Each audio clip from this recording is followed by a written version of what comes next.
Shalom, salam berkat dari kami untuk pendengar sekalian.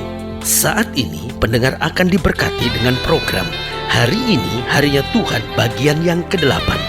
Sebuah program rohani tentang doktrin Alkitab yang menolong kita untuk semakin tertanam dalam kebenaran firman dan bertumbuh dalam kemuliaan. Bersama hambanya, Pendeta Gilbert Lumwendong, STH. Banyak orang merasa doktrin Alkitab sebagai sesuatu yang membingungkan. Tetapi tahukah saudara bahwa doktrin Alkitab intinya adalah memahami Alkitab dengan benar, dengan pemahaman yang sistematis, sehingga kita terus dapat tertanam di dalam kebenaran firman, sehingga kita terus bertumbuh di dalam kemuliaan Allah. Buka hati saudara sekalian untuk menerima berkat-berkat firman-Nya hari ini.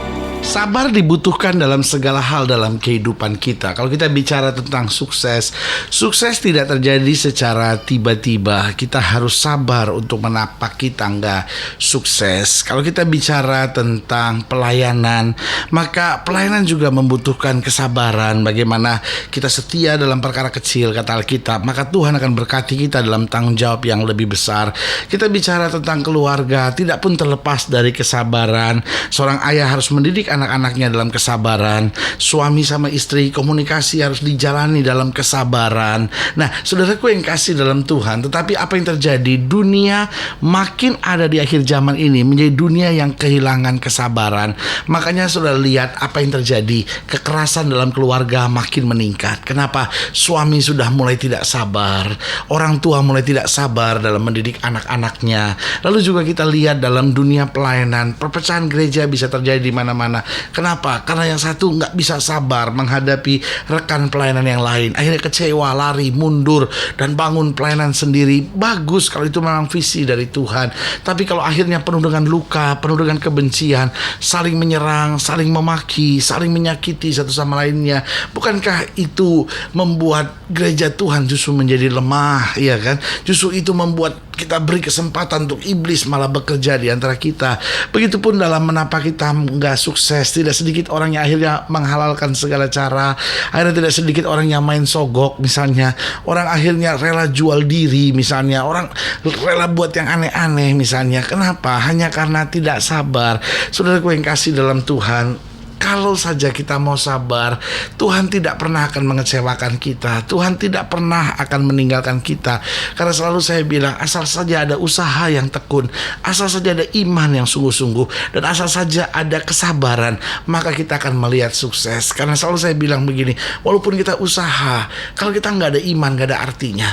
Walaupun kita usaha, lalu ada iman, tapi kita nggak bisa sabar, juga nggak ada artinya. Tapi kalau kita usaha, kita iman, kita sabar dalam segala hal, maka kita akan melihat kemuliaan kuasa Tuhan dicurahkan buat kita tepat pada waktunya. Haleluya. Selamat datang dalam program kita Hari Ini Harinya Tuhan, sebuah program rohani yang kembali mengingatkan kepada kita betapa pentingnya kita menjadikan firman Tuhan sebagai dasar keseharian hidup kita. Karena selama kita menjadikan firman Tuhan sebagai dasar keseharian hidup kita, langkah-langkah ke depan kita penuh dengan kepastian, berkat, mujizat, dan perkara-perkara yang besar. Haleluya. Dan dalam program ini kita membahas tentang Tuhan sabar. Nah, saudara gue yang kasih dalam Tuhan, kita punya Tuhan yang sabar.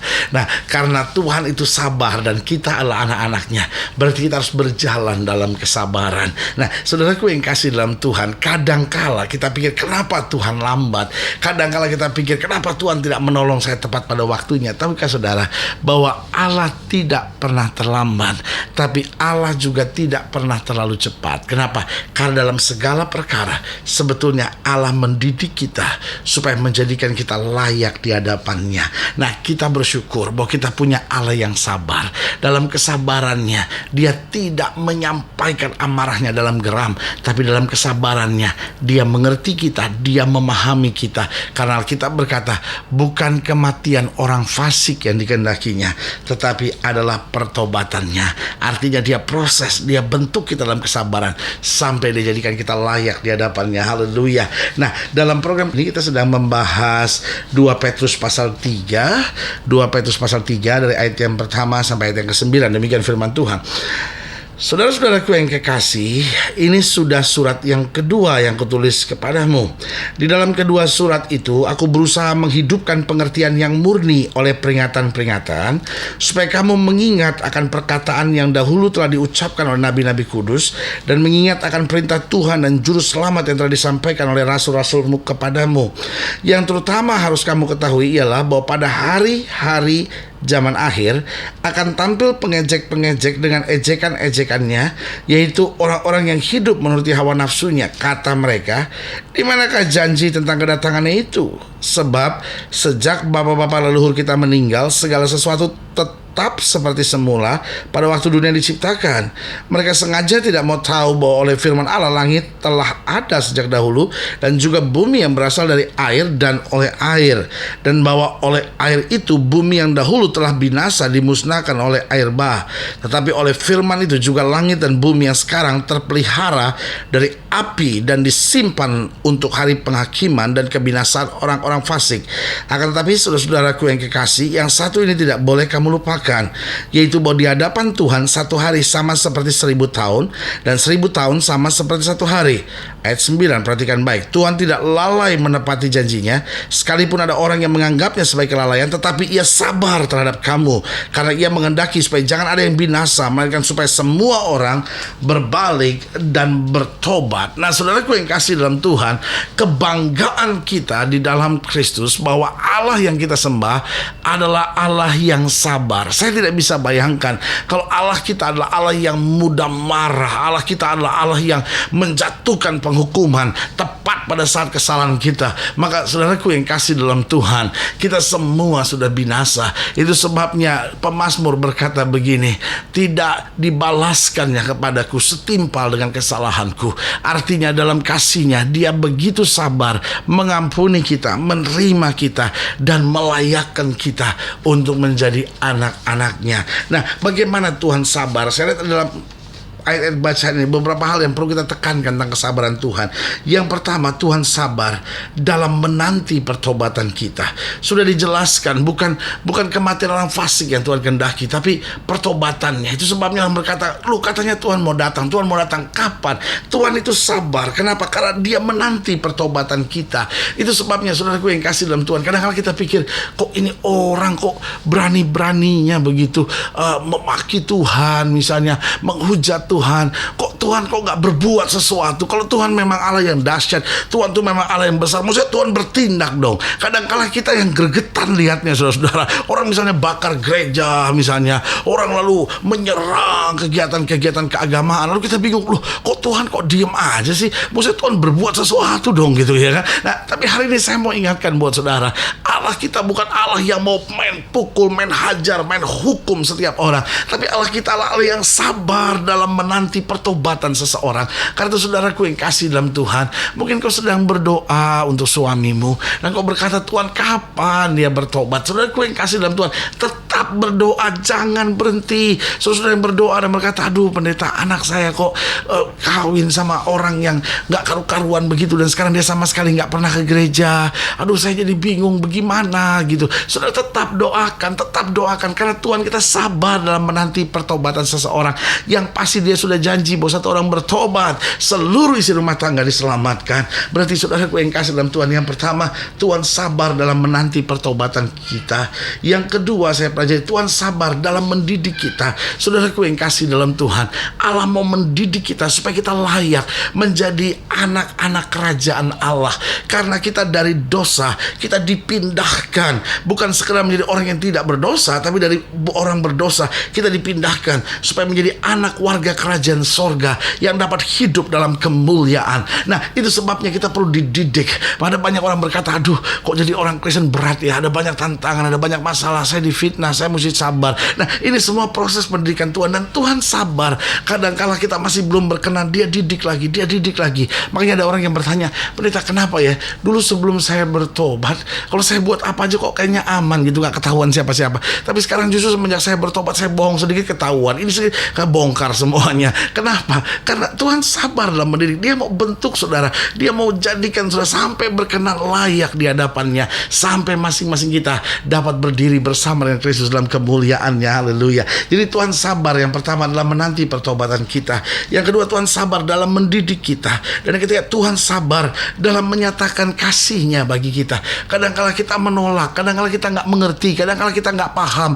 Alkitab sampai berkata begini, masing-masing kita mengambil jalan kita masing-masing. Tapi Tuhan sabar dalam menyatakan kasih-Nya kepada kita. Sampai akhirnya kita berbalik, sampai akhirnya kita sadar, sampai akhirnya kita bilang, iya ya Tuhan ya, kalau saya ada sebagaimana saya ada, itu semata-mata hanya karena kasih karunia Tuhan. Saudaraku yang kasih dalam Tuhan, biarlah kita menghargai kesabaran Tuhan dalam menyatakan kasih-Nya, sehingga setiap pagi kita bangun dan berkata, terima kasih Tuhan, kalau bukan karena Tuhan, tidak akan aku ada sebagaimana aku ada. Dan yang keempat yang saya pelajari tentang kesabaran Tuhan, yang pertama, Tuhan sabar dalam menanti pertobatan kita. Yang kedua, Tuhan sabar dalam mendidik kita. Yang ketiga, Tuhan sabar dalam kasih-Nya buat kita. Dan yang keempat, yang terakhir, Tuhan sabar dalam menerima kita apa adanya. Saudaraku yang kasih dalam Tuhan, dunia ini adalah dunia yang menuntut. Semua orang ingin menuntut supaya saudara lebih baik. Semua orang ingin menuntut supaya saudara lebih hebat. Ada banyak rumah tangga akhirnya kecewa. Kenapa? Karena suami terus menuntut istri, istri terus menuntut suami, orang tua terus menuntut anak-anak. Tuntutan seringkali membuahkan kekecewaan. Tetapi Allah yang kita sembah adalah Allah yang luar biasa.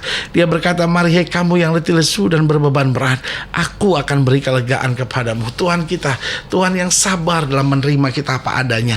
Masing-masing kita sebenarnya kadang-kadang gak layak buat Tuhan, tapi kita diterima, kita dikasih, kita dicintai oleh Tuhan apa adanya. Biarlah hari ini kembali kita berkata, terima kasih Tuhan buat kesabaran Tuhan yang menerima saya apa adanya. Kalau bukan karena Tuhan menerima saya, mungkin hidup saya tidak sebahagia hari ini.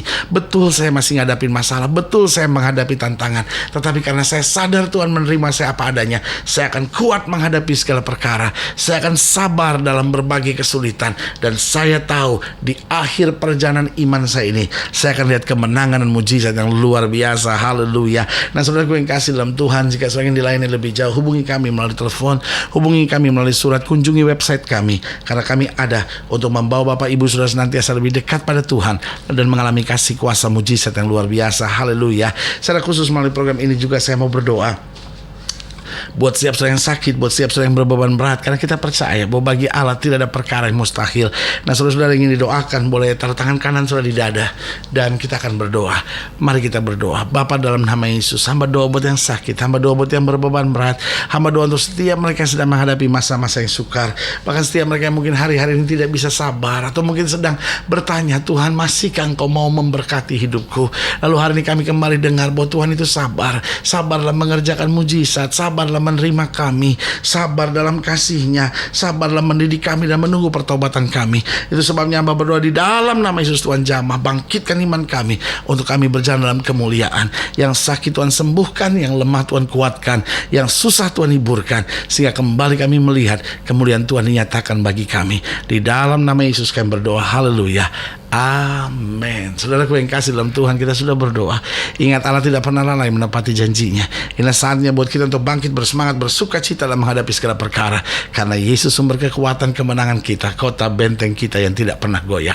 Doa saya menyertai saudara. Sampai berjumpa pada program berikut, dan jangan lupa jadikan hari ini harinya Tuhan. Haleluya.